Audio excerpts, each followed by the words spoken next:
Thank you. Thanks, everybody. Pleasure to be here.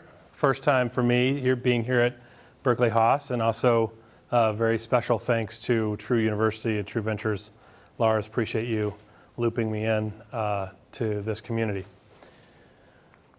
When I say sales, who gets excited and thinks, yes, sales? Okay, we've got a few folks. Hopefully that will be more of you by the end of the hour. But a lot of times when I say sales, what I get back is, sales? We have to do sales? Our startup needs us to do sales? No, really? And then on the rare occasion, I also hear people react saying, sales? I'm not going to do that. And get really, really scared. And I'm not going to call you out, but there's usually one or two folks who have this type of visceral reaction when they think about sales. And I don't blame you, because it's probably that you're not thinking so much when I say sales, you think about this guy, right? And who wants to be sold to? Who's excited about this guy stepping off the used car lot and coming and selling you a product? Whether it's new mapping software for your drone, or whether it's laser printer software. You don't want that. Nobody wants that. Nobody wants to be sold to. My name's Ryan Williams. I'm an executive coach in San Francisco, and I focus on sales and revenue for founders. Now, I know that only about 10% of our audience is CEO founders, and most folks are doing other roles within your startup. So it may seem really strange that I would say I focus on executive coaching and revenue for founders, for me to come and say, and I'm also going to give a talk that matters to the rest of us. And don't worry, because by the end of today, I think you'll see that the patterns that I talk about with founders are the same patterns that those of us as early employees in startups will also be able to use as an inventory to figure out where their sales process is and how things are going. And that's what we're going to do today, as we kind of break down how to make sales more predictable. When I say predictable, what comes to mind? Recurring? Consistent? Boring? Predictability is boring. Okay, I'll take it. Anything else? Making the numbers. So it's not Making the numbers. Yeah, predictable. You can count on it. Accurate forecasting. You like the sound of that, right? Yeah. Lauren thinks about forecasts a lot. She likes that. That's really what we're digging into. And I'm going to walk through 6 challenges to predictability. You ready to go? Yep. Okay. First challenge. I wanted to tell you guys about this. Handing off sales. But before I jump in, I'm going to tell you that I almost didn't join my first startup. It was my wife's idea. So I'll tell you that story later, or maybe at the break. But I almost didn't join. And if I hadn't joined, I would have missed out on seeing my front row seat to 11,000% growth over the first 2 years. Who here wants that in their startup? To see what that's like up close. I would have totally missed that. For me, I was at a company called AdRoll, and I was working for these guys, and I learned a lot about when was the right time to hand off sales. And I learned it from these founders who actually cashed their first seed investment check or Series A check the day before Lehman Brothers crashed. How would that change your reference as a founder if you didn't know if you would ever raise money again? Would you operate a little bit different when you build out your sales systems or support systems or other tools? Yeah, changes your mindset. And that's what happened for these guys at AdRoll. They said, how do we be as predictable as we can with our sales process without spending a lot of money, time, and resources going and just, hiring a sales team or hiring a head of sales and then handing it all off? They said, we're going to have to do most stuff on our own. Not totally bootstrapped, but they said, we're going to have to do most stuff as a core team.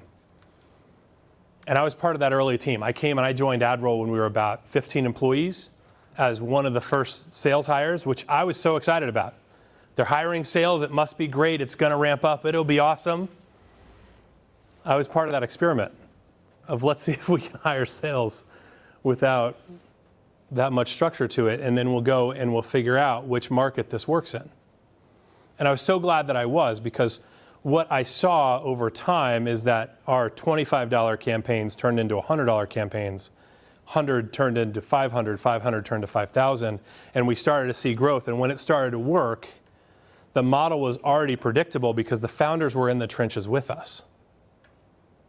And that predictable model set us up to go ahead and bring in a VP of sales. And what we did is we brought in Shresh Khanna, who you see in this picture, as my mentor and boss, who was running sales at Google for all of Google North America sales for their new business. And he came in and scaled the company about 10x in the first 8 months. And I got to see that right up close and personal. Now, a lot of people, they hear the story about AdRoll and they think, 11,000% growth the first time you're on Inc. 500 list? 13,000% growth the second time? You must have gotten lucky. It's okay if you're thinking that. We'll come back to that in the end. The funny thing is that Jason Lemkin says 70% of first-time VPs fail.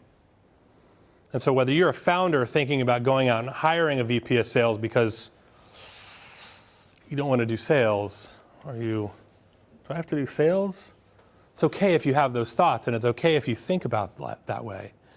But who wants to take a job with a 70% failure rate? Nobody? And some of you in the room are sales leaders who are thinking, God, I got a 70% failure rate? That's why I have so much heartburn, right? I've been there. I understand this. I did that job. And I call it out because a lot of the challenges that you have in the early days, scaling up sales and finding predictability, are things that we can overcome by addressing the next handful of challenges. And so now when I say sales, anybody feeling the sweat? Whether you're founder or early employee and you're thinking, gosh, predictable sales, we're going to have to do this on our own. It's okay if you're feeling that. But we're going to break down the other challenges that we'll have. And hopefully, about 45 minutes from now, you're going to leave here feeling really optimistic and inspired to go take on some of these things. Challenge 2, finding your buyers. Who thinks they've got a really good handle of their buyer? Most startups do. They say, I think I know who I'm selling to. Who can play darts? Yeah, good. Anybody good at darts? No. Okay, so I'm great at darts at about the third drink. Yeah. So I go in the pub, and here's what I do. So I go in the pub, and I put down my money at the bar, and I say, hey, can I have a set of darts and a couple beers? And so I go back, and I start throwing darts, the little plastic ones that are kind of wilted. And that's, I think, why I get better with the amount of drinks, I think. I think there's some ratio there. But every once in a while, when I'm going to the bar and I'm throwing darts, somebody walks in with a little dart box, and they crack it up. You know, you're smiling. You know what I'm talking about. Are you one of those guys? Is that you? So they crack open the box, and they pull out darts that kind of look like this, the metal shafts that they screw together. They set up the little flights, and then they start sharpening them up. Now, I'm not great at darts. I think I'm great at darts. It might be a perception thing. But people who have their own darts, they know something that the rest of us don't. And that's when I go hucking darts and I'm aiming for the bullseye, that's actually not the best place to aim. Because there's 4 places on the dartboard that are actually higher value than the bullseye. Right? They're right up here where you've got, I pictured this being able to reach this. I guess I misjudged, but they're the triple 20, this little box right up here, this little red box. It's 3 times what 20 is worth. So that also means that there's 3 other places where you have that multiplier that's actually a better target than the bullseye. In sales, we call that the ideal customer profile.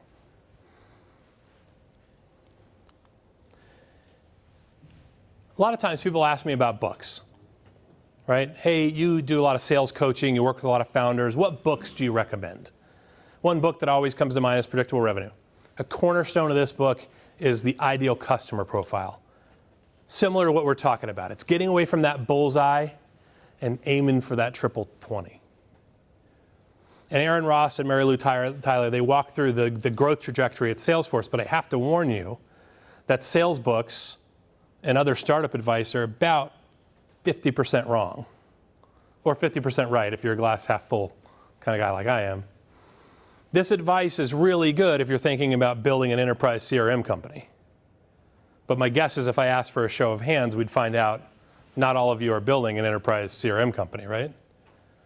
In fact, many of us aren't. So you have to take this with a grain of salt and say, okay, I'm going to look at this model and then decide what fits for me. And that should be true of the rest of the advice that I'll give you, the rest of the advice you get from other advisors, and the rest of the advice you get from the other books we'll talk about.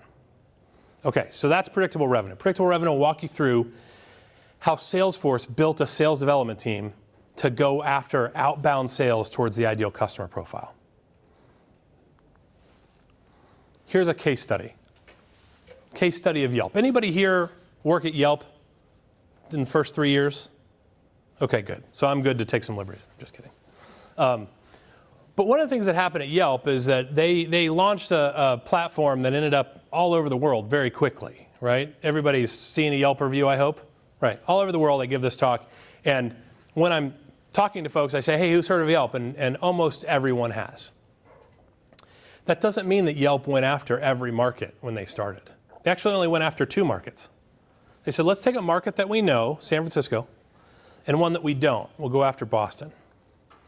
And let's not go after every type of business. We're not going to go Yelp review car dealers, beauty salons, nail salons. Like even in San Francisco, my bus that I take to the office has got a Yelp review, right? That wasn't their model. They weren't saying, hey, let's go after everything. They're saying, let's start in these 2 markets and let's only sell ads to restaurants in San Francisco and Boston. Really, really specific. Because when you're that specific, you can actually grow and iterate much faster. And what happened for Yelp?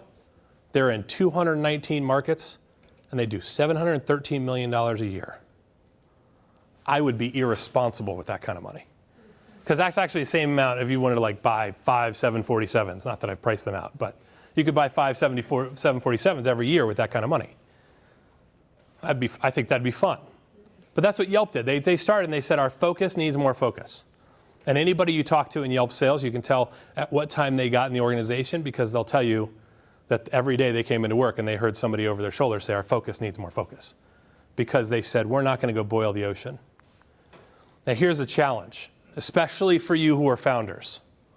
And no offense to our hosts, because I'm going to tell you something about raising money.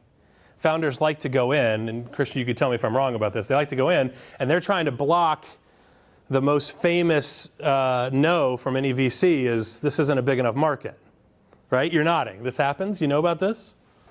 Not a big enough market. We hear it all the time. And so as founders, we like to go in and say, this is a $40 billion market. This is an $800 billion market for trucking. Or this is a $40 billion education market. The problem is that doesn't look a whole lot like the Yelp experiment of San Francisco and Boston, does it? No. Because when you start saying that in sales, it starts looking like you came after the car dealer lot, right? My product will work for you, work for you, work for you, work for you, and work for you. And probably work for your cousin Frank. It'll work for everybody. Does that sound like something that's actually going to work for you if I tell you it's going to work for everybody? We're in a huge market. Everybody should use us. Anybody with a website should advertise with us. No. So that's why we're not actually talking about going after the total addressable market.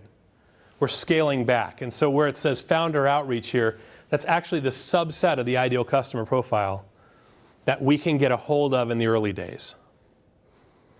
And rather than just think, is my company founder-driven sales or not, and reject the rest of the slide, I want you to instead think about what experiment are we doing right now that looks a lot like that small founder outreach target. Because we got to get away from going after the bullseye. We got to find our triple 20. Every one of your companies can do this. And when you do, you find that your patterns get a lot tighter. I sold something to 5 education organizations that are all in the state of California that all have a budget of at least $3 million. That's a pretty tight shot cluster. And in that cluster, when there's change or when they ask the same question 3 times in a row, then we know the product feedback is valid. This question comes up all the time. Should we build this? It came up 3 times for this tiny cluster. Now we know what we can test against. Does that make sense? Yeah. Challenge 3, communicating your value. This is one of the biggest challenges that comes up all the time, but we have to start with who's doing sales and who are we selling to before we ever get to how do we communicate value. All right? I'm going to give you 2 quick shortcuts to make sense of this. You guys ready? First is through a great introduction. I should have put great introduction on here, but instead I put good introduction. Anybody been to one of those demo days from the accelerators? Right? Where everybody stands up and says, hey, I'm going to introduce my company, and they give a 2-minute pitch. No? Anybody? You guys know what I'm talking about? Yeah, you've seen this, right? We've seen this. Maybe we've seen this on Recorded, or we've seen this on TechCrunch or whatever. Those introductions usually start with specific offer to a specific customer, problem, solution, and method. This is the way I like to break it down. Instead of thinking about, oh, I've got to do 5 things, how do I remember this and tell everybody? I think about it this way. Specific offer for a specific customer. A specific problem has a specific solution, right? And then there's a method, which is your secret sauce. Everybody here has a secret sauce. That's the reason why you're building this product. You're doing it this way. And so if you simplify it that way, here's what it looks like. I'll give you an introduction. You guys want to hear one? Okay. I'll give you a quick introduction. I'm going to read this because I want to make sure that I hit every point that I want you to hear. All right? My name's Ryan Williams, and my company is called SalesCollider. We work to cure B2B startups of hiring a VP too early, which wastes time and money for their startup. We offer sales coaching, workshops, and we offer, sorry, this is why I tell you I got to read this, right? Early stage companies, helping get them over the hurdle of predictable sales. Typically, this means creating sales plans. We call that the revenue roadmap. And we help the founder get past that first revenue milestone. Now, although I bumbled through that, did everybody hear specific offer? Specific customer, right? Early stage startups. Problem, solution, method. Method is coaching and workshops. You heard all those things? What would you give me? Maybe a C because I screwed it up? If I didn't screw it up, it'd probably be like a B, right? We're in school. I'll take it. I'll take a grade. But here's why. I had to write this out because I wanted to actually screw up 2 small little parts for you that I'll clarify. How do we make this better? We get more specific about the problem. I'll tell you a side story. There's a company that I'm working with that does reservations for high-end restaurants. And when they told me their idea, I thought it was the dumbest idea in the world. And I've since told them this. They recently got funded by a big-time VC, but I said, this is a dumb idea. Who needs another open table? And they said, at a high-end restaurant, if you don't manage your bookings right with our tool, you lose $1 million a year. Sounds pretty good, right? They're specific about that problem. That problem specifically exists in the high end where tools like OpenTable aren't really building for the Michelin-starred type restaurant. But that's the person who has $1 million problem, right? So if I was to make this introduction better, I would call out the specific problem that costs $500,000 a year to early stage companies that have a blowout on their VP level, right? 70% of first-time VPs fail. On average, that costs $500,000 to $1 million a year. Now, think about that in the context of the introduction. That's starting to get more specific. Now, if I also get specific about revenue milestone, and I say, we help founders get to predictable sales to unlock the $1 million annual recurring revenue, does that sound specific? Right? You hear how that changes this introduction. So when we're saying offer, customer, problem, solution, and method, we can be really smart about how we frame our startup. Everybody with me on that? Excited about that? This may sound like it's advice for the founder to go out to demo day and stand on the stage and do the 2 minutes on here's why I'm doing this. But the truth is it's advice for all of us. Because everyone here has a sales relationship with one of their prospects, right? Whether you're VP of sales, whether you're founder, whether you're running sales operations, whether you're a consultant, whether you're a friend, whether you're an advisor, whether you're an investor, we all have this responsibility. And if we can be specific about that introduction, then people can be specific about the folks they hand off to us. Here's a second hack. Ask good questions. When I do founder workshops, and I do them all over the world, I usually hear someone's pitch and it has a yes or no question in it, very close-ended question. The most common is we want to know, do you have budget? Yes or no. Then where do we go with that? But if instead we ask a really open-ended question, how is your company thinking about GDPR? How are you planning for making these process improvements that you need to make to be compliant? When we ask those really open questions, we can find out from the prospect where they want this conversation to go. What are you doing about GDPR? Well, here's what we're doing. How are you paying for that? Well, here's what we have budgeted. And if you're somebody who's selling a GDPR solution, now you know where that conversation needs to go. Okay, so that's this close and open thing. And it's one of those things that we hear it a lot, right? I hear a close-ended question all the time. Do you want asparagus with that? No. That's just me. Always going to be no. Here's my next favorite question, is the scale. Can you rank that between 1 and 10 for how important that is to your organization? All right? How prepared will you be for this new compliance law, right? You guys have followed the news. There's a new compliance law in Europe called GDPR. How prepared are you? Let me ask you, how prepared is your company for GDPR? Scale of 1 to 10. 2. A 2. Wow. Well, what can we do to get you from a 2 to a 4? Right now, that follow-up has a lot of value because I'm asking him, like, from 2 to 4, what do we have to do? Now, hopefully he says things that I can sell. And then I'm excited about that, right? You know what I'm talking about, Kenan, right? Like, hopefully they say, gosh, we're really hoping to get some drone mapping of this new construction site or mine or whatever their need is. Hopefully that's what they're saying is like, hey, we're not prepared for this unless we had this great system. Perfect, then you know where that's going to go. But if that's not what they want to talk about, then they're not going to listen when you start your sales pitch. So we have to figure that out. And the follow-up question is great. The next thing I love to do is I like to ask a rank, right? I want you to order these things in order of priority. Can we play a game? Sure. Okay. What's your company? Little bit. Little Bits. What do you guys do? We are a platform of electronic building blocks to help kids create circuits and learn about engineering. Sounds like the thing that my 6-year-old is dying to have. So we're going to talk about this after. Okay? So if I was selling a solution for you, and maybe my solution is sales consulting, right? What's a higher priority for Little Bits right now? Having help so that you can go to market faster, or having advice so you go to market the right way? Are you looking for speed or the right structure? The right structure. The right structure. Okay. Are you the CEO? Am I? Yeah. No. Who's the CEO? I am Badir.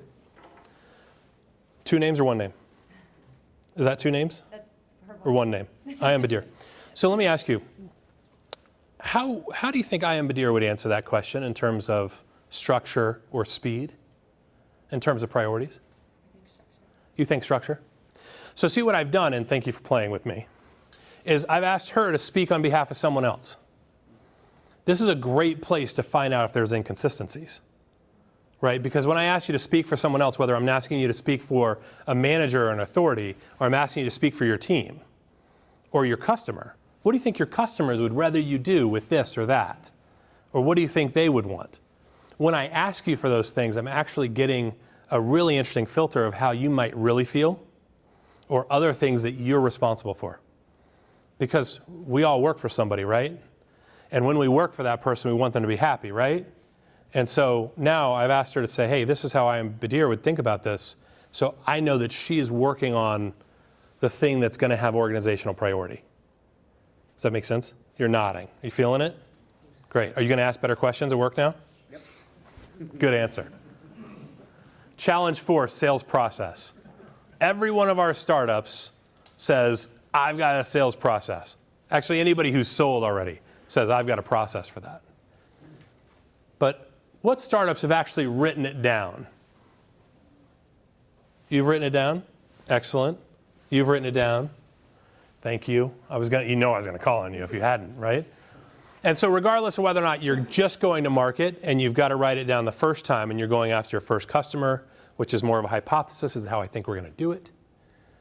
Or you're going after it for the 1,000th time and you've already got your systems and Salesforce and tools in place. Having this process is about drawing a line in the sand so that you can test against it. Here's an example, right? Let's talk about the buyer for a minute, right? Some of you have done buyer interviews or product interviews where you talk to a user, right? But a lot of us forget to, when we're talking to that person, say, yes, but how would you buy this? And then the answer would be, here's how we get authorized, here's who I take it to, here's a sample buying process. This is more of a software example for a bigger company. It's going to be different for you selling little bits into, I assume you sell into like retail distributors, right? You go into distribution methods. So it'll be different for you, but there's still a process, right? There's a process for the buyer for a group of toy stores or a group of electronic stores, and then they would take it and they'd run through here. And if we ask them specifically about what their process is, they tell us things like, we do due diligence, then we make the case, then we go to purchasing. These are great questions to ask a friend in the industry. These are also great questions to ask one of your current clients. You know, I was wondering how this worked out. You know, we met 3 years ago. Can you tell me what was going on behind the scenes before we signed that first contract? Because what I think I was doing is this sales process, right? Lauren nodded. She said they've got a written down sales process, which is great. And we've probably written it down like this, right? This is what's going to happen in every step of the way. This is what we want our sales team to do. But think about these two sample processes. Don't exactly line up, do they? There's something else going on at your buyer than what you've decided to do. Because if I want to do a 30-minute discovery call with my prospect, well, what's happening on their end? Will they take that call? I don't know. They might be doing due diligence, and they might not be able to think about what priorities they need. Okay? Buying versus selling. These are separate processes. We have to build our sales process around that. You ready? I didn't want to advance because this is a money slide. I was very proud of myself for putting this together last night. All right, we've got sales process, right? Who wants to do a case study since we're in business school today? Case study? You guys are in it? All right, great. We're going to do a case study. All right, this is a sales process case study. This is a real client of ours. This is a Series A tech company based in San Francisco. They sell security software into retail, so their buyer is a different person, but the same type of companies. And their typical deal sizes are $50,000 to $500,000. What's that? Is it Curie? What's that? Curie? No. And we're not going to play the guessing game because I'm about to tell you a lot about their process. Anybody here work in IT or a developer? Do we have any developers here? Developer turned CEO? All right. What do you guys recognize about this sales process? Lots of calls, lots of talking. Developers don't always love talking. Tech validation. Yeah, that's a real suspicious step, right? So guess what the problem is that they called us for? They said, hey, we need some help figuring out why we're losing deals right at the end. 6-month sales cycle. Why are we losing deals right at the end? Now, I'm not here to make fun of them because, 1, they're my client. 2, I like them. 3, this happens to all of us. We are all susceptible to this. And so when you have a 6-month proof of concept to validate the software works, and the last thing you do is the actual validation call with IT basically blocks it. Or not, which is a lot like flipping a coin. Does that sound like predictable? No. All right, so here's what we did. We moved this and said, after the discovery call, let's bring in IT to get technical validation. So we did a discovery. I told you about the product. You told me about your problem. Can you loop in IT and let's do a quick conversation with them to make sure, not that you have to buy anything, but let's just make sure that if you wanted to buy it, these things would line up. Guess what happened in the sales process? Not only sped up, but I got more consistent. Now, there's not going to be one nail that closes the coffin for your sales process and says, oh man, now we're killing it. But there's a bunch of little things like this we've got to think about. When we talk about sales process, we go back to talking about books. And so one of my favorite books, you're nodding, you've read this? No. Just excited? Yep. I love that, thank you. Bringing the energy late in the day. I'm basically the last thing standing between you and happy hour. So the fact that you're still into this, I'm excited. All right, so I love Chris Voss's book, Never Split the Difference. Chris Voss was the FBI lead negotiator for hostages. And so part of his job, think about the title, can't split the difference, because most negotiation theory would tell you, go find that middle ground. You can't do that with hostages. So Chris Voss wrote a book about his experiences, about how we might bring this into business. And there are two things that I want to call out. One is negotiation is going every stage of this process. Every stage has some layer of negotiation because you're negotiating to get to the next step. Second thing, the fastest way to accelerate trust in a relationship so that you can negotiate, so you can actually have a good conversation with somebody and get to a place where you're going to win a deal, is by laying out the landscape to show them that you know what you're talking about. How many people in the room are responsible for sales themselves? You're selling, you're selling, you're selling, you're selling. Okay. Most of the time when we're in sales, we get to the end of that deal and we feel like, especially when we're new to sales, we feel like we're begging. Please sign this. Please sign this. Right? Does anybody ever feel that way? Yeah, a little bit. It's okay. We all get there, and occasionally we feel like we're begging for it. But here's the thing. Let's say I'm selling to, her buyer is somebody in retail. They buy a lot of products. They know about a lot of products. But because she actually knows a lot more buyers, she knows more about how the buyers structure their decision process and how they're thinking about trends in retail. Because she knows more retail people than the person in the retail store, right? Just like you guys know more about how the trends of construction management software and the other tools in that space, because your buyer only has to do it once or twice a year. But I did it twice yesterday. Does that make sense? So if I go into a landscape conversation, I'm one of these guys from 3DR, and I know a lot about construction software, and I start there, how easy is the negotiation going to be? They already know that this trust has been built. They already know that I know what I'm talking about, right? There's a lot that I can share and be valuable. If I go in, I get on my knees, and I think I'm begging for the deal, that's never going to happen. It doesn't work out that way. Challenge 5, recruiting your team. Those of you who are founders in the room paid attention to the first slide and said, why are we recruiting a team? You told us we couldn't hire anybody. This is actually true for any of you, even if you're early employees and you're part of this team and you're in sales or you're a sales engineer. Still valid, because we're talking about writing out process, and then we're talking about what roles you're doing within that process. And it's okay if you're thinking ahead and you're in a world that doesn't have sales engineering and you discover these technical validation calls. Think about the Yelp example, right? You're doing technical validation. You're calling the same market, talking to the same type of owner every day. So when there is a technical request, you're going to know if that's a pattern or a fluke. If one person asks you, what's the speed of your website, that's not a pattern.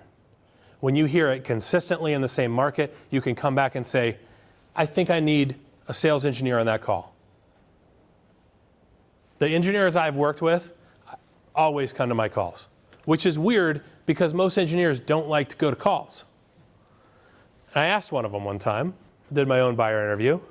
I said, Ben, why do you never fight me when I ask you to come on a call? And he just laughed and he said, you only ask when you need it. There's always a bigger pattern and there's always a bug that I've got to go build for. Every time. First one's free. Turns out it was valuable. Next one made sense. Anytime you put it on the calendar, I'm going to show up. Because we're looking at those small patterns. All the companies in the same vertical. All the companies in the same area. All the companies in one particular market. When we dig in, these patterns start to emerge. Hiring a team is not about this guy. So if it's freaking you out thinking about hiring a team, things have changed. And I'm sure a lot of you who are in sales are representative of this. When I was at Checkmate, which is part of Room 77, before we sold Room 77 to Google and Checkmate to Trust You, we had this awesome sales team, one of my favorite people favorite people to work with. And 3 out of 10 were from a top school. We had a guy on that team who was a professional or a U.S. Olympic rower. Right? Talk about, go to somebody and say you need to make 1,000 phone calls. They're like, it's okay. I used to sit in a boat and do this all day for like 10 hours a day. You want me to make a phone call? That sounds a lot more exciting. We had a guy in the group who used to race his bike against Lance Armstrong. Back when that was cool. Right? Sales has changed. It's not about this dude, and someday I'll meet him and I'll have to tip him for it because I use this picture a lot. It's not about that. It's actually about how do we engage really fun, exciting teams, and how do we do that within that structure of the sales process. Who's writing down the books? Anybody excited about the books? All right, you're writing down the books. All right, Mark Roberts. Talk about business school. Mark Roberts is at Harvard Business School, teaching on their faculty, but previous to that, he was an engineer, just like you guys.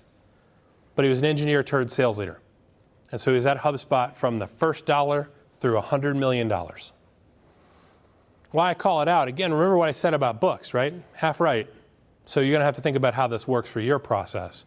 But if you're an engineer thinking about building your sales team, you might really like the way Mark Roberts went through and he diagrammed in those interviews where he was hiring his salespeople, he had a nice diagram of the interview and he rated 6 or 7 attributes. And at the 90-day review, once that person was hired, those same attributes. Drew himself a graph. This is how it's going. How did I do assessing those things? What's the process to get them there? And are they actually meeting those targets? Does that sound like engineering or sales? Sounds more like engineering, right? Absolutely. So if you're thinking, hey, how do I bring some predictability into my life? If that's what brought you to the session today, you might really appreciate this process. Challenge 4, growing accounts. 6? Late in the day. You're also what's standing between me and happy hour. Challenge number 6, growing accounts. Any of the founders in the room go tell their VC, you should invest in us because we're going to land and expand. Right? You're laughing, so somebody has it. I won't make you own it. But you go and say, hey, we're going to sell this thing for 10K, and don't worry, because they're going to scale up to 50 or 100. We're going to sell 1 unit, and they're going to buy 6. We're going to do the first pallet of little bits, and they'll buy 50. They're going to love it, right? That's what we're talking about here. All starts with the experience that your customer is having, right? Because bad experiences are going to kill your startup. And so if we start there, remember, we've got a buyer's mindset. We've already thought about how they buy. Now let's think about how they're actually experiencing the product. Who do we need to spend more time with? Who are our best customers? Everybody has a list of customers, right? If you're kind of post that first stage, you've sold a little bit, make a list of your customers in order of priority. Nobody would argue with this, right? Coke is the best customer on the list. Biggest logo, probably have the most money. We can probably get them to spend the most money. Right? Everybody on board with that? Not if we look at it this way. Draw yourself an axis with 5 of your favorite accounts. Line 1, how much could they spend? Or how much they are spending if you're thinking specifically about success and renewal. Across the bottom, how aligned are they? Do they use the product the way you want them to? Are they using Sight Scan to go look at a football field? Probably not as valuable as looking at a diamond mine, right? Am I off base? Do I remember that? Steel trap, don't mess, right? Are they selling the little bits to the right people? Right? If you were to think about 2 customers and one was a big like university bookstore, that's cool. They could spend a lot of money. But if they're not selling to the client that you intended, they're not a toy store or electronics store, even though they're spending a lot of money, that might not be aligned with where you want those end products to go, right? Am I crazy? No. Okay. So draw this grid. Either draw it right now while you're thinking about it and you're doodling, thinking about how close you are to happy hour, or you go back and you do this at home. This process, I think, will reveal that there's actually a group of accounts that look a lot more like Square and Gusto, where we want to dig in and spend some time and say to the folks that are like Gusto, what can we do to get those budgets up? And with folks like Square, how do we make sure that we can keep them there? And one of the best ways to keep them there is to make sure that every exec at that company knows the value. Every exec knows the value. Lars, you were global SDR lead at Cloudera and a couple other companies before that. We've got other folks in the room, execs from other big organizations, either the ones they're at now or ones they've been at previously. Do you know about every tool that every person in the company's ever bought? Probably not. Hard to keep up with them all, especially as the company grows. Everybody runs out, especially if you're working with marketing. They know how to buy stuff, those guys. No offense to anybody in the room. He raised his hand, so hopefully not him. No? Not you? All right, good. Here's what I do. I draw an org chart. This is a real org chart for an upgrade that I managed that went from 150K to 300K. I changed the names of the company. I changed the names of the people because I knew you guys were going to record this. But here it is laid out. We sold a product into Christina that we were feeling really good about. And about month 9, we started to wonder, is everything cool for that upgrade? Because we told our investors, we land and expand. Is everything cool? Christina bought the product, and she handed us off to Greg, their director of sales operations, or so we thought. And as we spent more time with Greg, we said things like, hey, when you take this to the directors meeting, what happens?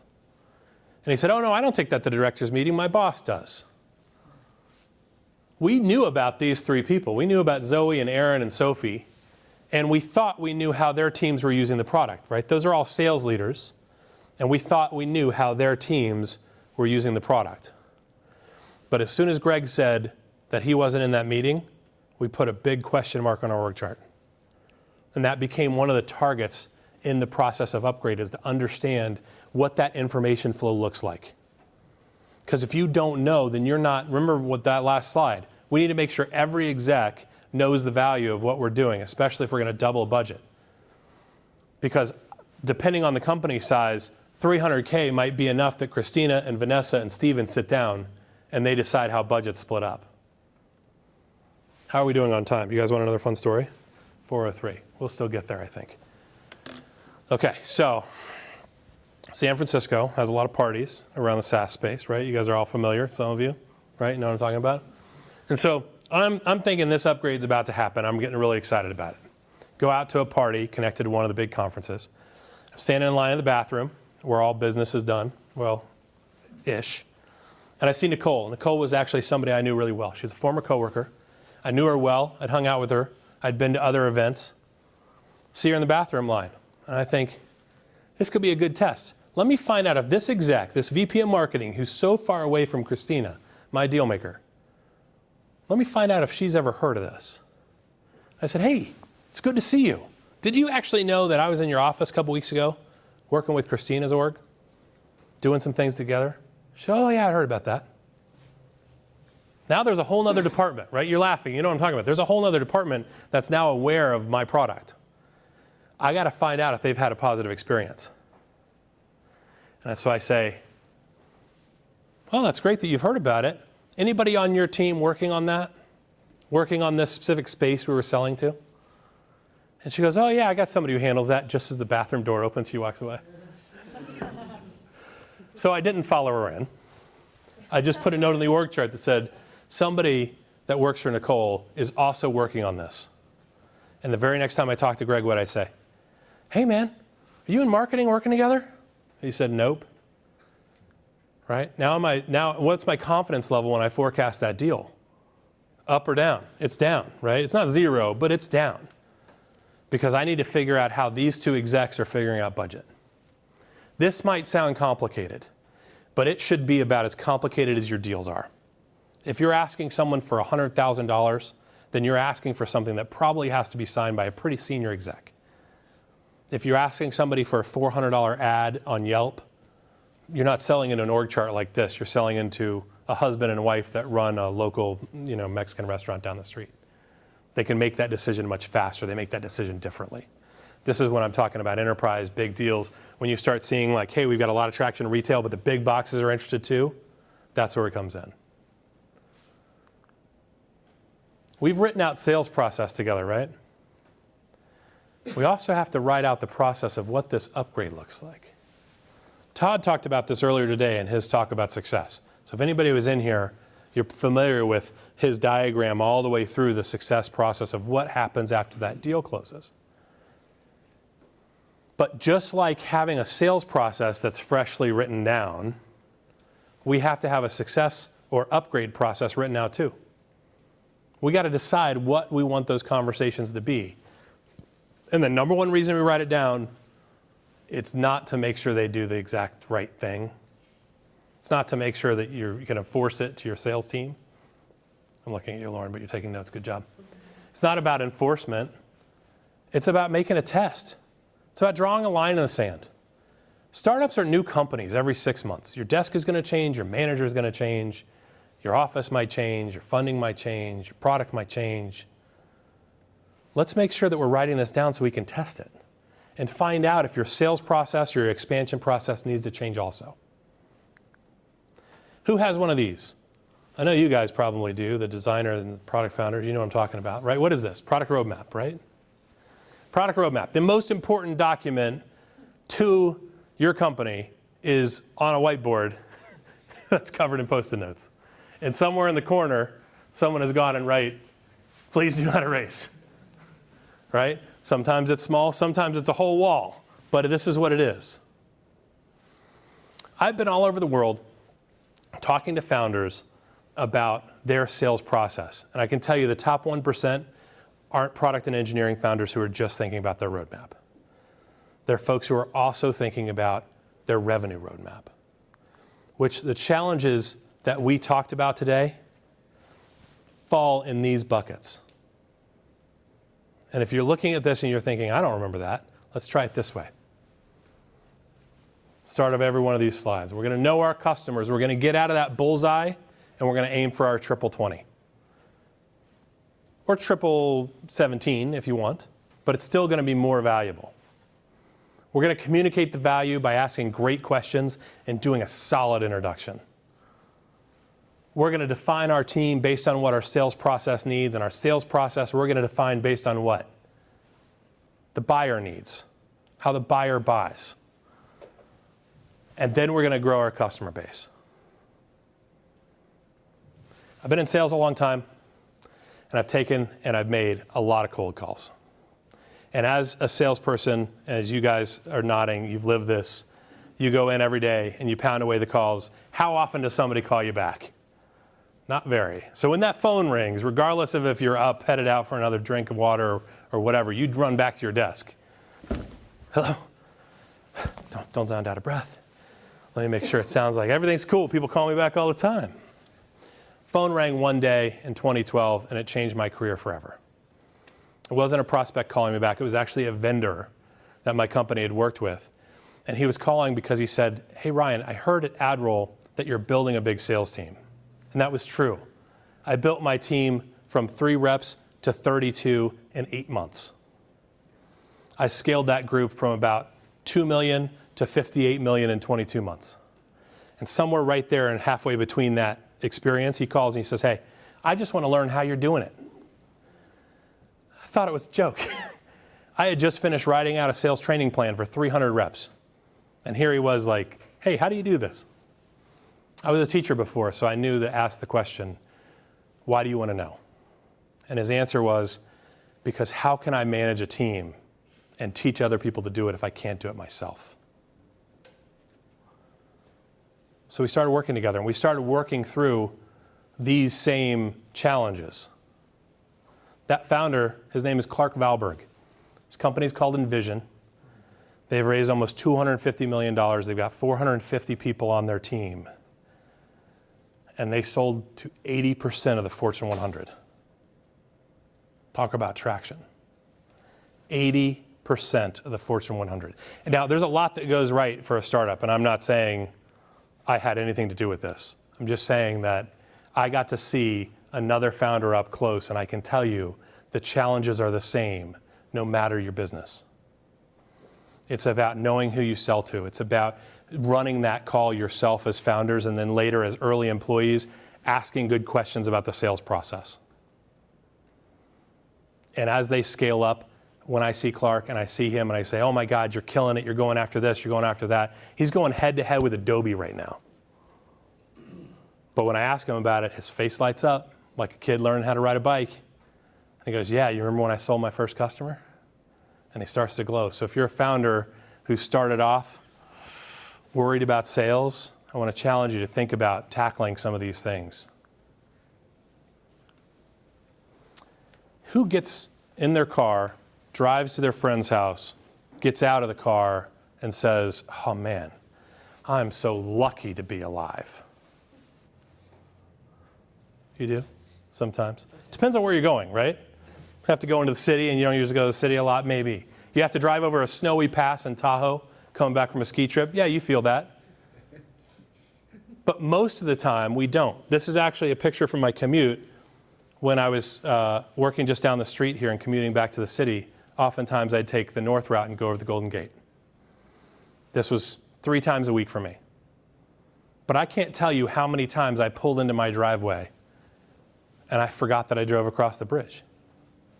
Right, here's this landmark that people come to San Francisco to take a picture on, walk across and get in the way of all the bicycles. You know what I'm talking about? And I don't even remember it. And so if you can get to that same point with your sales process, so that these tools and strategies are ingrained the same way that you don't worry about driving from point A to point B, then you go from driving to taking off. Thanks so much.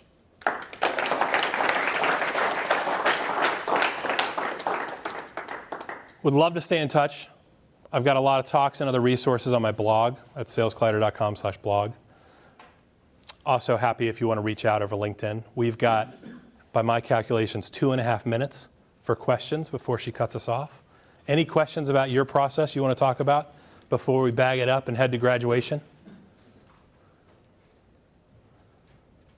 Great.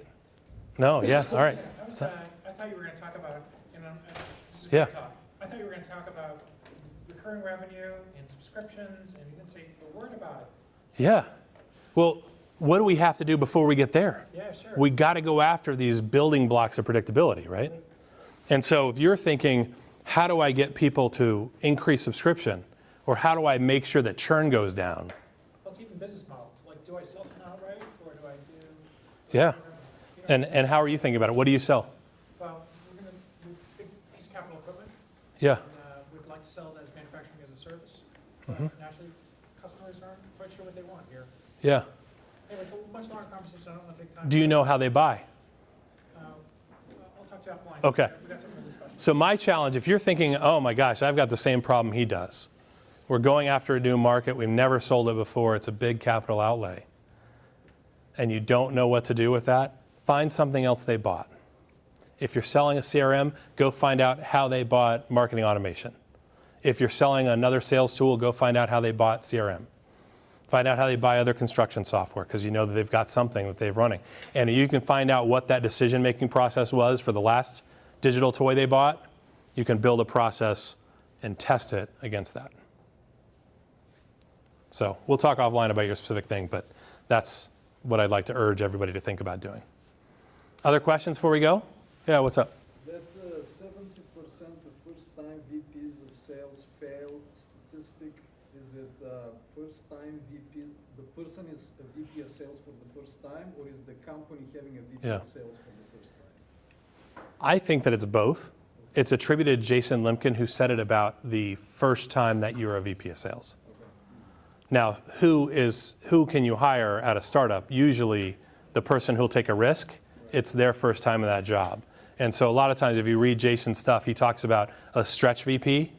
He's talking about that first, you leave a director job and you go to VP of sales, or you even might do that internally too, where you go, okay, I'm a director of sales and now I want to be a VP of sales, so I take over a bigger region or something like that. You still have that same type of risk because it's a stretch job for you, but it's also a stretch for the organization. I think you de-risk that by the founder doing that job. And anyone here who's thinking, I can't wait to take my first VP of sales job, I want to encourage you, even though there's a 70% failure rate, you still want to do it, I want to encourage you to keep that founder close to the process. They're the product expert. They've been building this from the start. And if you keep them close and you work together, you'll go faster and de-risk yourself. So I'm around for the rest of the afternoon. Happy to take more questions. But you guys have been a great audience. Thank you so much.